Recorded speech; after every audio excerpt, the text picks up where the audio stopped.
On this edition of Geopolitics and Empire, we interview professor and political geographer Klaus Dodds, who researches in the areas of geopolitics and security, media, popular culture, ice studies, and the international governance of the Antarctic and Arctic.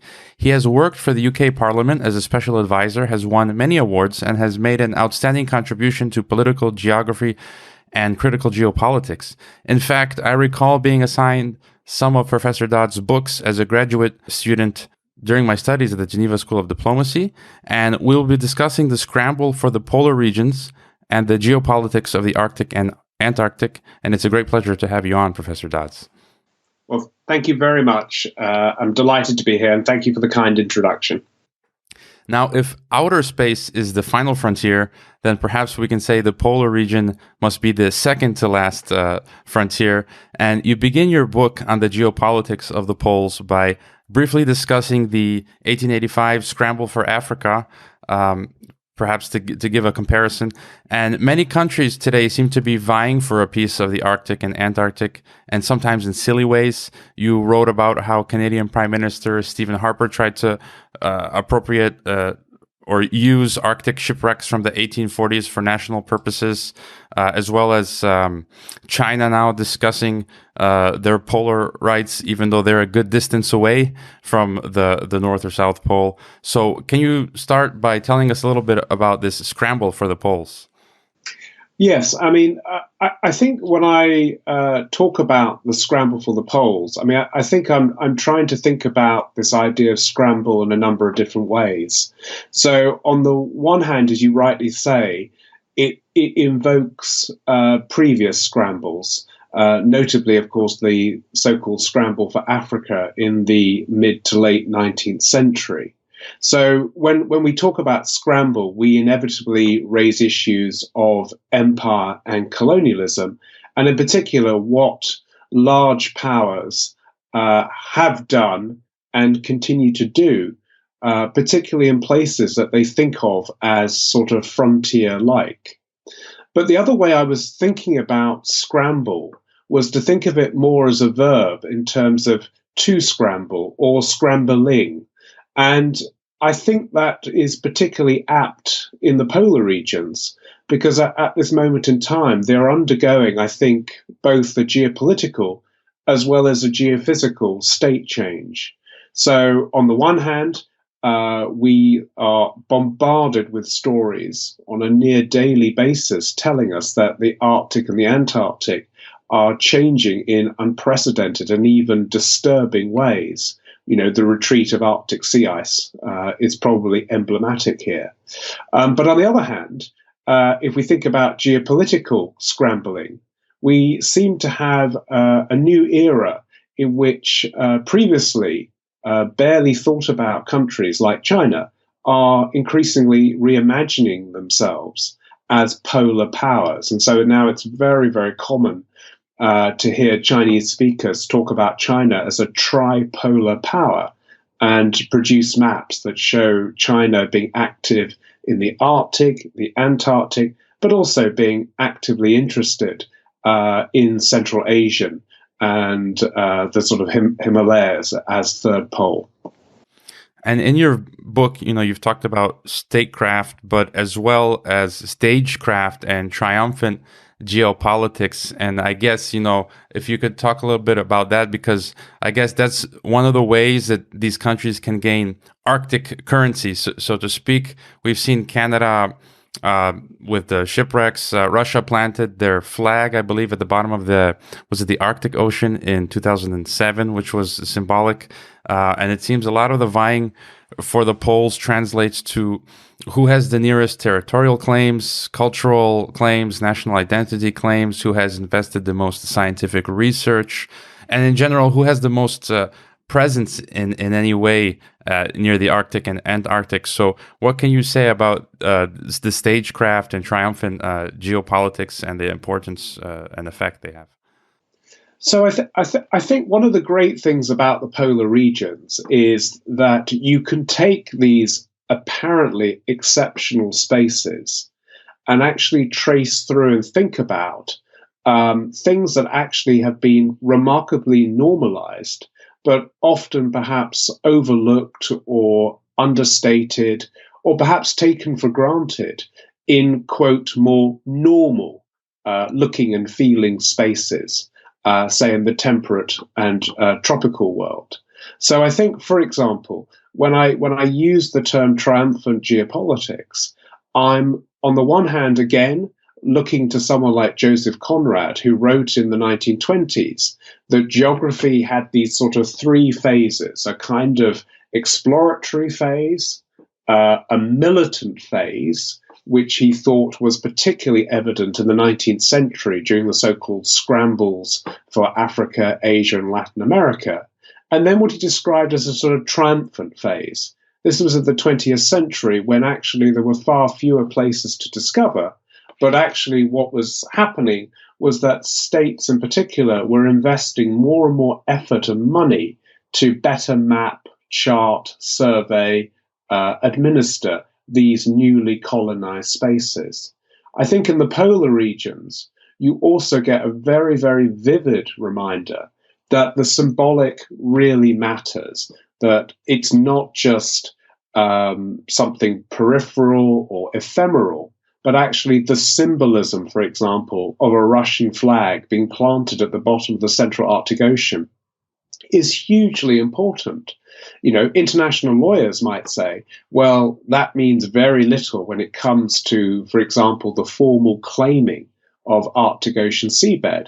But we know that, for example, when images began to circulate of that Russian flag, Canadian ministers were really quite alarmed that this event had transpired.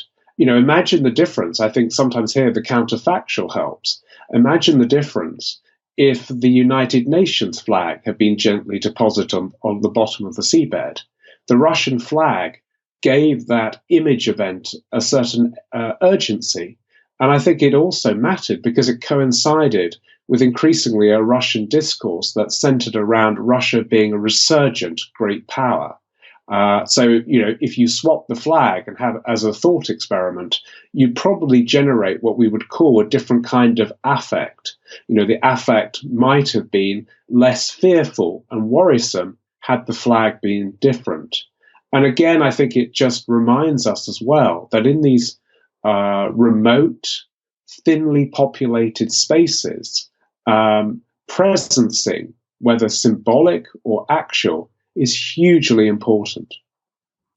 And let's talk about some of the goals and the objectives of governing those spaces, and perhaps some of the prizes as well that these countries seek. You know, we have things such as shipping and transport routes, economically speaking. I believe just a few years ago, there was the first unaccompanied transport ship that went through the Arctic and was 40% quicker than going through the Panama Canal, I think, from China.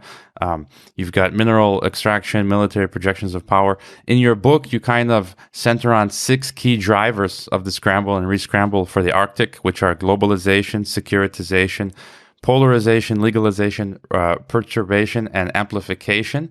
We don't have time to get into all 6 of those drivers, but perhaps we can start with the legal aspect. So if you can kind of give us a definition of the legal regimes that govern these regions. There's the 1959 Antarctic Treaty System, I believe. We have the Arctic Council and the UN Convention on the Law of the Sea.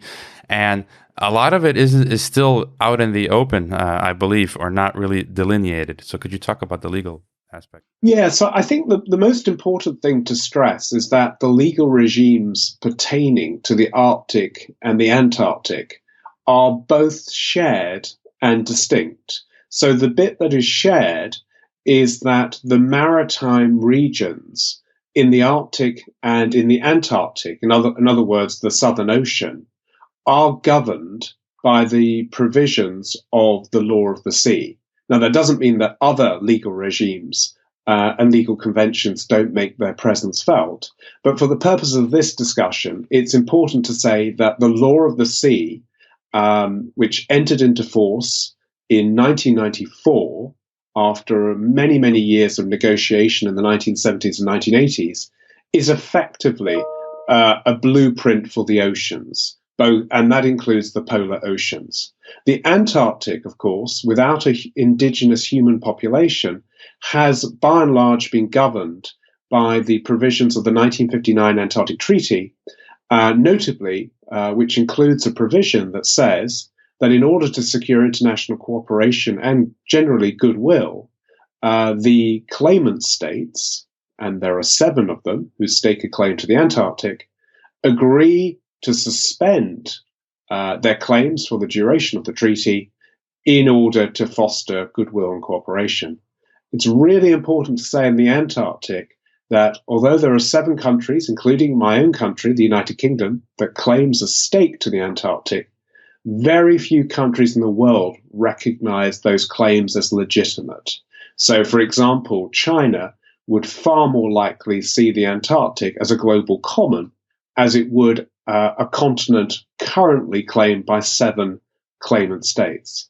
The Arctic, of course, is an ocean surrounded by continents, and there are 5 Arctic Ocean coastal states, Russia and Canada being the largest, and there are really a few pockets of the central Arctic Ocean in particular, which would be considered international waters under the provision of the law of the sea.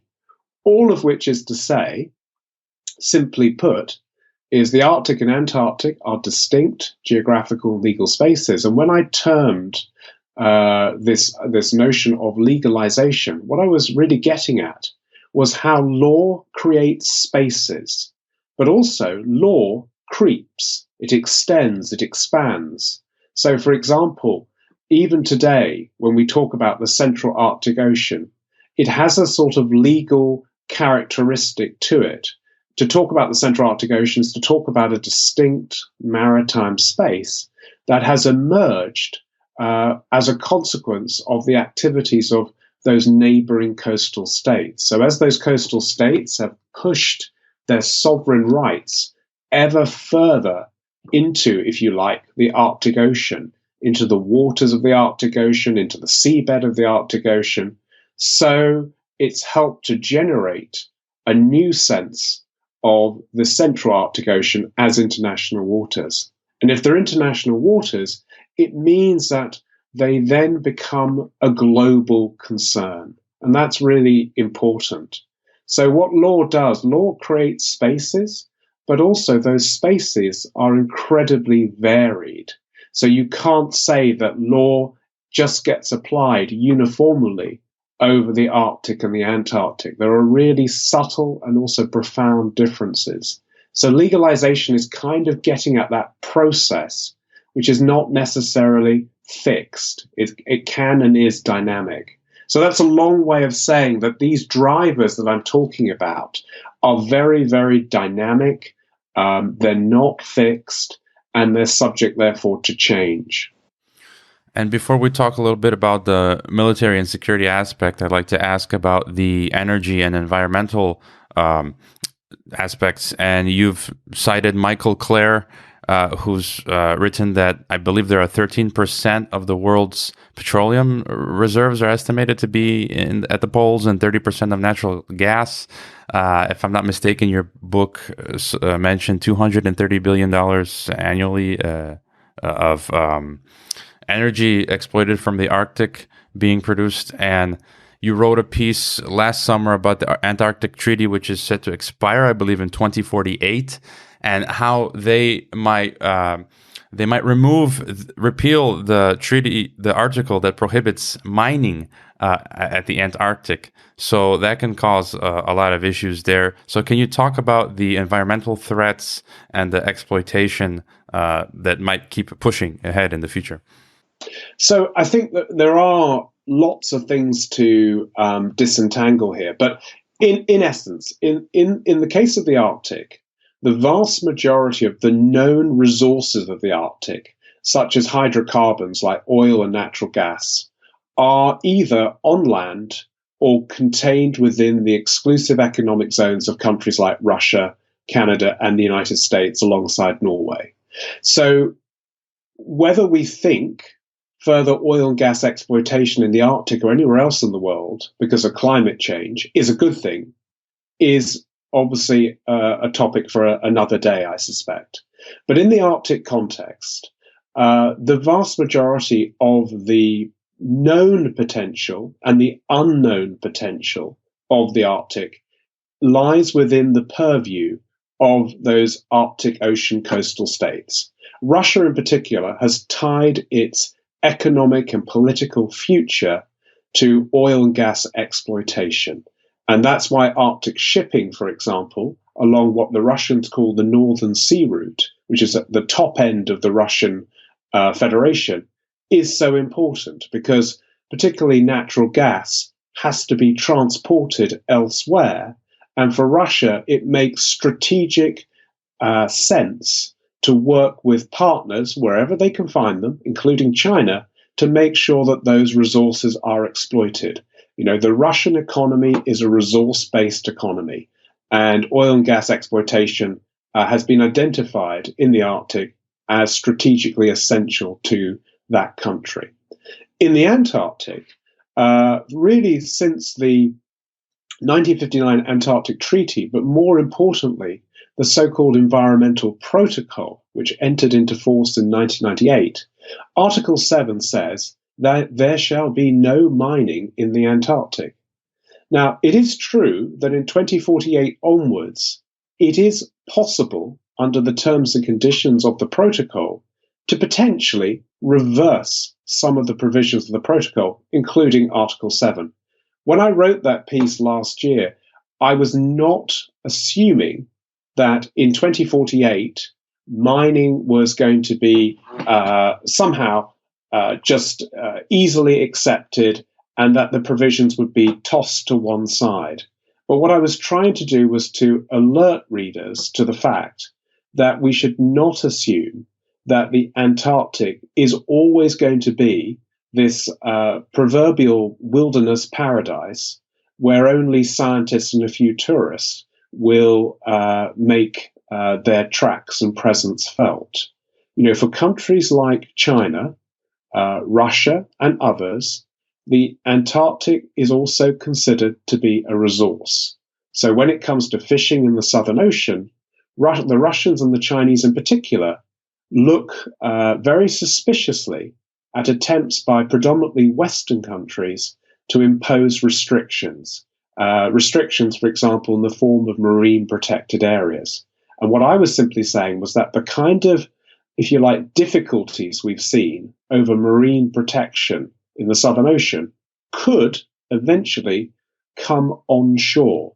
But that is to assume all kinds of things, like, for example, Antarctic mining would be profitable, desirable, feasible, and so on and so forth. But we just have to be alert that countries do think about these things. And could we talk a little bit about the securitization aspect, the militant geopolitics in the Arctic, and the prioritization of, in the past at least, of national security regarding scientific endeavors? You've mentioned some interesting historical incidents in your book, such as the U.S. Project Iceworm, which sought to build a nuclear-powered city with ICBMs in northern Greenland, and Antarctica has, as you say, been agreed upon as a zone of peaceful and scientific research, non-militarized. And so what can you tell us is important of the Cold War history regarding the militarization? And in the future, is there any potential for a security or military clash between any of the powers? I think the most important thing to say about the polar regions, particularly during the Cold War period, so from, let's for argument's sake, say the late 1940s to the late 1980s, the Cold War really made itself felt in the Arctic in particular, but also more tangentially in the Antarctic. In the Arctic, Russia and the United States effectively faced off in the northern latitudes. And that had all kinds of really important, at times dire implications for indigenous and northern communities and northern ecologies. So, for example, we had outlandish plans to hide nuclear missiles under the Greenlandic ice sheet, as Project Iceworm would attest to. We had nuclear testing in places like Siberia, in the Arctic islands, and of course in Alaska. And indeed, those kinds of plans in Alaska led to the creation of Greenpeace in the late 1960s as a kind of protest movement. We also had nuclear accidents in the Arctic. So there is a kind of history and a legacy of militarization and securitization for many, many years. There were many parts of the Arctic that were simply inaccessible to citizens because of the security concerns. And of course, it's worth remembering as well that unlike today, when we talk about ships crisscrossing the Arctic, in those days it was nuclear-powered submarines and icebreakers that were doing most of that work in terms of crossing the Arctic Ocean. So those legacies are really important. In the Antarctic, yes, the Antarctic Treaty effectively created a nuclear-free zone, and it also demilitarized the continent to a large extent. But that didn't stop people planning, thinking about, worrying about the militarization of Antarctica. And that continues today. So, for example, usually anytime China is mentioned, either in the context of the Arctic or the Antarctic, then there is a kind of accompanying fear that China might be seeking to secretly militarize the Antarctic through its logistical activities, through building research stations, and so on. So I think it's really important to see the Arctic and Antarctic as not divorced from broader global geopolitics. And the Cold War really illustrates that well. And I believe I've heard you say that the 21st century polar geopolitics will be dominated by East Asian states. Is that correct? And why would you say that? Well, I think the point I was trying to make was that I think East Asian states, China, Korea, Japan, even Singapore, and of course India, have made it very, very clear that the polar regions are of considerable interest to them. And I think they argue that for all kinds of good reasons. One of the things that I think is really important to bear in mind, and the polar regions demonstrate this well, is that we have this tension between the interests of what I would call territorially rooted states, like Russia and Canada in the Arctic, and what I would think of as countries like China and Korea and India that argue that they are territorially connected or teleconnected to the Arctic through things like climate change and sea level rise. So it's very common, for example, for Chinese presenters to say, we are a near Arctic state. The Arctic does matter to us because if Arctic sea ice continues to melt and Antarctic ice sheets continue to melt, then we will feel the implications of sea level change in our low-lying cities and regions of China. But also weather patterns will continue to be disrupted. So in a sense, the Arctic is integral to our national security, to our sense of what a secure future will look and feel like. And that can be really unsettling for countries that have historically seen the Arctic and Antarctic as exceptional, remote, and largely their own spaces to organize affairs around. So that can be unsettling for countries like Canada in the Arctic, and it can be unsettling for countries like Australia, New Zealand, Argentina, Chile, even the United Kingdom, because, of course, we have overseas territories in places like the Falkland Islands and South Georgia. So we would see ourselves as a, quote, local state.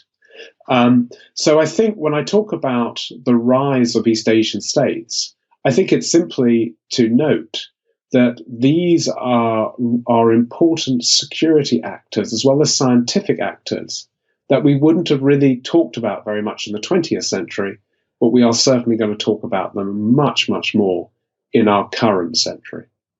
And what can you tell us about some of the South American countries and their participation in all of this, such as Chile, and I believe in recent years, Argentina has been discussing territorial claims at the Antarctic, even though the ATS forbids it. So, what can you enlighten us about regarding South America? Well, Chile and Argentina have had a very long-standing interest in Antarctica and the Southern Ocean. Chile and Argentina would argue that their Antarctic territories are integral to their national territory. So, and in part, that comes from a very strong sense of geological connection. It comes about through geographical proximity, but it also comes about through a very profound sense that these spaces are part of a complex post-colonial inheritance that it enjoys as a consequence of being once part of the Spanish Empire. So for Argentina and Chile, these are territories that are felt to be very, very much part of their national geographical imagination. Both countries have worked closely with one another. Both countries have to accommodate an awkward geopolitical fact, which is their national territories in the Antarctic overlap substantially with the British claim to the region. And both countries have also worked with South American neighbors like Brazil, for example, Ecuador, Uruguay, to create a sort of South American bloc in the Antarctic Treaty System that tries to give a more sort of regional view about how South American countries feel about the Antarctic. But Argentina has probably been the most militant when it comes to protecting its territorial claims and interests in the Antarctic. And one of the notable things that it did do was to submit materials to the UN, a UN body on continental shelves, which made it clear that it thought of the continental shelf off the Antarctic Peninsula as Argentine territory.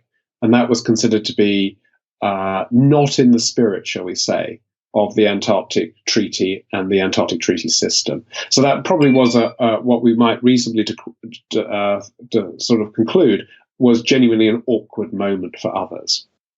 If I'm not mistaken, I believe I read that you have personally taken trips out to the polar regions. Can you tell us about what that was like and how that would have helped your research and given you a more authentic and better understanding of the region?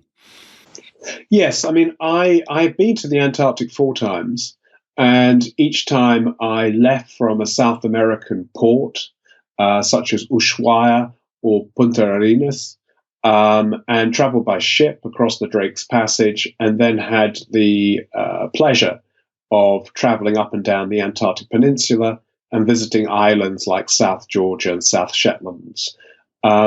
What it did for me was a number of things. I think, first of all, it was an amazing experience being on a series of ships traveling between South America and Antarctica. But it also enabled me to see both current and abandoned research stations.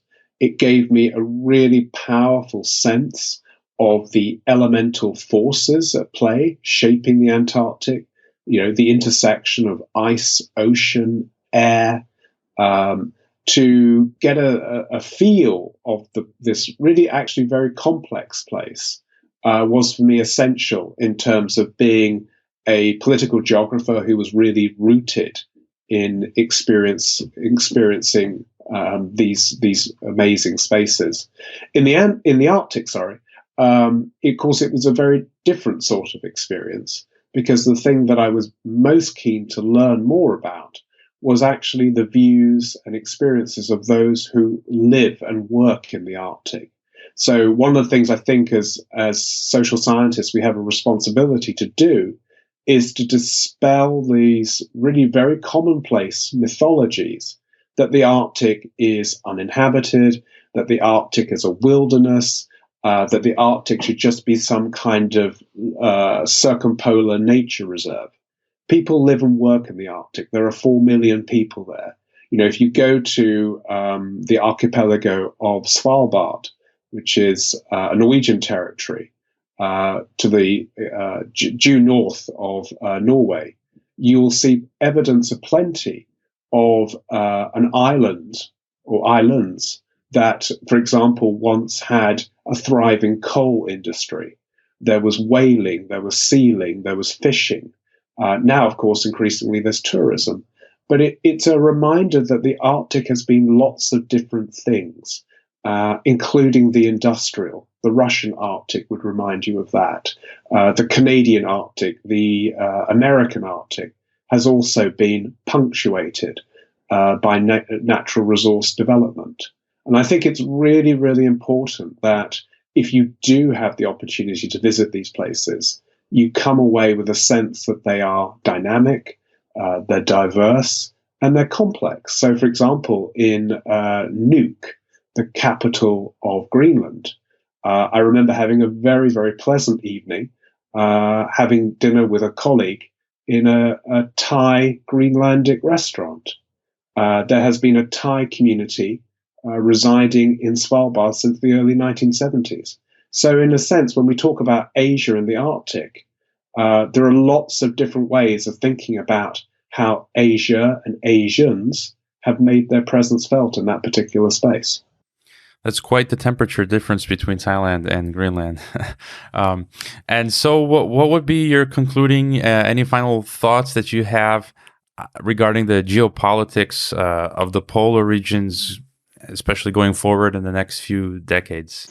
So I think the sort of the key messages I have, I think, would be, number one, the polar regions are not peripheral to global geopolitics. I think what we're going to see increasingly is broader geopolitical processes and forces making themselves felt in the polar regions, but also then being exported back to, if you like, other parts of the world. So I think we should no longer see the polar regions as exceptionally isolated or disconnected. And that's probably the globalization bit of the book when I talk about drivers. Climate change, number two, is here to stay and is increasingly going to make itself felt in places like the Arctic and Antarctic. And that will do lots of different things. It will literally scramble the Arctic and Antarctic. All the kind of taken for granted assumptions we might have had in recent decades about the Arctic and Antarctic being cold, being stable, being ice-filled places, is going to shift. It's not going to shift overnight. After all, there is plenty of ice still in the Antarctic. But what we're seeing in the Arctic is literally a space being made and actually remade, particularly as Arctic sea ice retreats ever more, particularly in the summer season. I think, thirdly, technology is going to make itself felt in the Arctic. There are both opportunities for corporations, people, states to make money in technologically innovative ways, but also technology brings with it ever more possibility of exploitation and extraction. So it's going to be a real test of our collective will to see whether, for example, we can resist the temptation to further exploit the Arctic, particularly for hydrocarbons and other forms of minerals. And I think the final thing I will say is the Arctic is also going to be a really interesting test case for tracing through, particularly how indigenous peoples make their presence felt in the world in the current century. One of the things we've seen via the Arctic Council, which is an intergovernmental forum created in 1996, is actually a form of political experimentation where indigenous peoples have been given, I think, greater recognition than has previously been the norm. Indigenous peoples are also substantial landowners, resource owners. And one of the things I think the Arctic demonstrates well is that things also come out of the Arctic that aren't just climate change related. So indigenous peoples and governments are also investors. They're also travelers. Things move back and forth from the Arctic and elsewhere. And I think we're going to see increasingly indigenous peoples around the world being ever more vocal in terms of self-determination, recognition, and also perhaps making decisions that we're going to be uncomfortable with. You know, it's perfectly possible that the government of Greenland will say, as we head ever closer towards independence, we are going to exploit ever more quantities of minerals such as uranium. And we do want to see oil and gas exploited. And we're not going to be told we can't do this by other countries who are now suddenly very concerned about climate change. So I think one of the things I would say for the future is that the Arctic could really bring home some of the very obvious challenges we are going to face as a planet as we get ever closer to a population of 10 billion, possibly more, and we really begin to feel the consequences of not just climate change, but potentially climate breakdown. Now, people can find your webpage, your academic page at Royal Holloway, and there are listed numerous your activities and a number of your publications, which are free for download, chapters from books. And you're also on Twitter. So again, are those the best places that people can follow you? Absolutely, and I think what I would say as well, which I'm really excited about, is in June 2019, June of this year. My co-author and I, Mark Nuttall, will also be publishing with Oxford University Press our new book, which is called The Arctic, What Everyone Needs to Know. And I think what it does is bring together, in I hope, an accessible and interesting way, some of the things that I've had the pleasure talking with you about. Now, I recommend people go out and buy Professor Dodds' books. They're a great place to start to get to know about the politics and geopolitics of the polar regions and the scramble for the poles. They're a great primer, and as well, they go very much in depth. I gave myself a crash course, which is great. So thank you, and thanks again for this interview. My pleasure. Thank you for asking.